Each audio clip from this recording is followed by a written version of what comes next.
आज की वीडियो में मैं कवर करने वाली हूँ आपके साथ रिक्रूटमेंट जो इसरो से रिलीज़ करी गई है। यहाँ पे आपकी साइंटिफिक असिस्टेंट की, साइंटिफिक टेक्नीशियन की एंड टेक्निकल बी की पोस्ट रिलीज़ करी गई है। उसके अलावा भी बहुत ज़्यादा वैकेंसी है, लेकिन कुछ वैकेंसी है जहाँ पे बीएससी एमएससी के स्टूडेंट्स एलिजिबल है अप्लाई करने के लिए। सैलरी बेस अच्छा रहेगा, एप्लीकेशन फीस भी डिमांड करी गई है इन्होंने। बाकी डिटेल मैंने कवर कर दिया, कैसे अप्लाई करना है, क्या प्रोसेस रहेगा। तो वीडियो स्टार्ट करते हैं। तो ये आपकी इसरो की ऑफिशियल साइट है जहाँ से रिक्रूटमेंट रिलीज़ करी गई है। ये फर्स्ट ईयर एडवर्टीजमेंट है एंड यहाँ पे अप्लाई करने की जो लास्ट डेट है वो मार्च के अंदर है। ठीक है, ये आपके रिक्रूटमेंट की एडवर्टीजमेंट, आप इस पर क्लिक करोगे तो एक और इंटरफेस पे आपको रीडायरेक्ट कर देगी। यहाँ से आप अपनी एडवर्टीजमेंट डाउनलोड कर सकते हो, प्लस यहाँ पे आप अप्लाई कर सकते हो। ठीक है, अप्लाई का लिंक भी दे रखा है। अब आते हैं एडवर्टीजमेंट के ऊपर। एडवर्टीजमेंट आपकी 10 फैब को रिलीज़ करी गई है। यहाँ पे साइंटिस्ट की, engineer, technical assistant, scientific assistant, library assistant, technician भी और भी ग्रुप सी की पोस्ट भी यहाँ पे रिलीज़ करी गई है। ठीक है, उसके अलावा यहाँ पे आपको हर अपने सब्जेक्ट्स देखने को मिल जाएंगे, कहाँ पे आप एमएससी बीएससी के बेसिस पे एलिजिबल हो। तो मैं आपको बता देती हूँ जो हमारे सब्जेक्ट्स हैं जिसके बारे में हम कवर करेंगे वो है केमिस्ट्री। तो केमिस्ट्री में 2 या 3 पोस्ट ही रिलीज़ करी गई है। एक तो मुझे देखने को मिली थी आपकी साइंटिस्ट या इंजीनियर के अंदर, जहाँ पे आपको डिपार्टमेंट दे रखा है मटेरियल साइंस, एक ही वैकेंसी है अनरिजर्व के अंदर। लेकिन अगर यहाँ पे आपके पास एमएससी है in chemistry, physics, applied chemistry, applied physics with minimum 65% marks, तो यहाँ पे आप एलिजिबल हो अप्लाई करने के लिए। उसके अलावा यहाँ पे आपका रिटन टेस्ट होगा प्लस इंटरव्यू कंडक्ट कराया जाएगा। मुझे पता है आज के दिन मेरी वॉइस को टॉलरेट करना थोड़ा सा डिफिकल्ट है, बट करनी पड़ेगी। उसके अलावा कुछ और वैकेंसी भी आपको दे रखी है। अगर मैं बात करूँ सिर्फ केमिस्ट्री के अंदर ही, तो आपको टेक्निकल असिस्टेंट की वैकेंसी देखने को मिल जाएगी एंड साइंटिफिक असिस्टेंट की पोस्ट दे रखी है आपको केमिस्ट्री में। 2 वैकेंसी है, एक अनरिजर्व के अंदर है, एक एसटी के अंदर है। एंड यहाँ पे अगर आपके पास बीएससी डिग्री है केमिस्ट्री के अंदर तो आप एलिजिबल हो अप्लाई करने के लिए। यहाँ पे भी आपका selection written test plus interview के बेसिस पे होगा।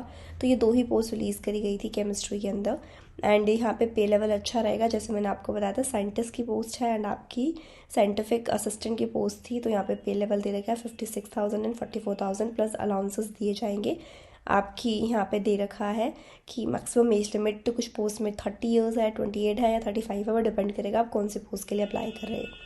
ठीक है, उसके अलावा अप्लाई करने का जो आपका लिंक है वो आपको इनकी ऑफिशियल साइट पे मैंने अभी विजिट कराई थी, ऑफिशियल साइट वहाँ पे दे रखे हैं, वहाँ से आप अप्लाई कर सकते हो।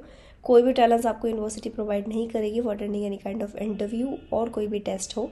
कौन कौन से डॉक्यूमेंट्स की रिक्वायरमेंट होगी वो डिटेल दे रखी है आपको। एप्लीकेशन फ़ीस यहाँ पे 750 रुपीज़ होगी, लेकिन उसमें से 500 रुपीज़ आपको रिटर्न कर दिए जाएंगे अगर आप ऑनलाइन एग्ज़ाम के लिए वहाँ पे अपीयर होते हो। तो अगर आप ऑनलाइन एग्ज़ाम के लिए अपीयर नहीं होते हो तो आपके जो 750 रुपीज़ आपको उतने ही पे करने पड़ेंगे, आप कोई भी अमाउंट रिफ़ंड नहीं किया जाएगा। ठीक है, क्योंकि 250 रुपीज़ यहाँ पे नॉन रिफंडेबल है एंड यहाँ पे आपका 500 रुपीज़ रिफंडेबल है अगर आप अप्लाई कर रहे हो पोस्ट लाइक साइंटिस्ट में या साइंटिफिक असिस्टेंट में। सिमिलरली और पोस्ट में अप्लाई कर रहे हो तो वहाँ पे डिफरेंट आपका अप्लाई का अमाउंट रहेगा। ठीक है, तो ये इंपॉर्टेंट पॉइंट था। सिलेक्शन जैसे मैंने आपको बताया टेस्ट के बेसिस पे होगा। तो क्या क्या, जैसे कि मैंने आपको बताया कि आपका सिलेक्शन टेस्ट के बेसिस पे होगा। तो एमएससी के लिए अगर आप अप्लाई कर रहे हो साइंटिफिक इंजीनियर में तो आपका 80 मार्क्स का टेस्ट होगा। मल्टीपल चॉइस क्वेश्चन आएंगे, टोटल नंबर ऑफ क्वेश्चन 80 होंगे। 70% क्वेश्चन आपके जो भी डिसिप्लिन में आप अप्लाई कर रहे हो उसी में से ही आएगा एंड 25% क्वेश्चन आपका कोई और टॉपिक से आ सकता है। यहाँ पे 2 पार्ट में आपका टेस्ट होगा, part A and part B. ठीक है, ये आपको दे रखा है। उसके बाद इंटरव्यू होगा। रिटन टेस्ट में 50% मार्क्स आपके आने चाहिए तो ये आप इंटरव्यू के लिए आगे भेजे जाओगे। ये आपको डिटेल दे रखी थी। उसके अलावा और ग्रुप सी की जो पोस्ट है उसके लिए भी, उससे रिलेटेड भी आपको इन्फॉर्मेशन यहाँ पे दे रखी है, आप रीड आउट कर सकते हो। ठीक है, बाकी 2 ही वैकेंसी रिलीज़ करी गई थी आपकी। मुझे पता है कम वैकेंसी है तो कम स्टूडेंट्स अगर ऐसी पोस्ट जाती है, कम स्टूडेंट्स अप्लाई करते हैं तो आपके पास चांसेस अच्छे होते हैं अप्लाई करिए और ज़रूर से ज़रूर इस एग्ज़ाम की प्रिपरेशन स्टार्ट कर दीजिए। मोस्टली सिलेबस जैसे मैंने आपको बताया सब्जेक्ट के कोर से ही आएगा। तो अगर आपने नेट गेट इनकी तैयारी कर रखी है या अगर आप बीएससी लेवल में हो तो अगर आपने अपनी बीएससी की बुक्स को भी अच्छे से पढ़ा है, एनसीईआरटी भी अच्छे से पढ़ी है, तो भी आप ये एग्ज़ाम आराम से क्लियर कर पाओगे। बाकी इसके जो क्वेश्चन पेपर होंगे मैं उसको रिसर्च करने का ट्राई करूँगी कि मुझे कहीं मिल जाए तो पता चले कि एग्ज़ाम का लेवल कैसा होता है। और सारी इन्फॉर्मेशन भी मैं आपको प्रोवाइड करने का ट्राई करूँगी।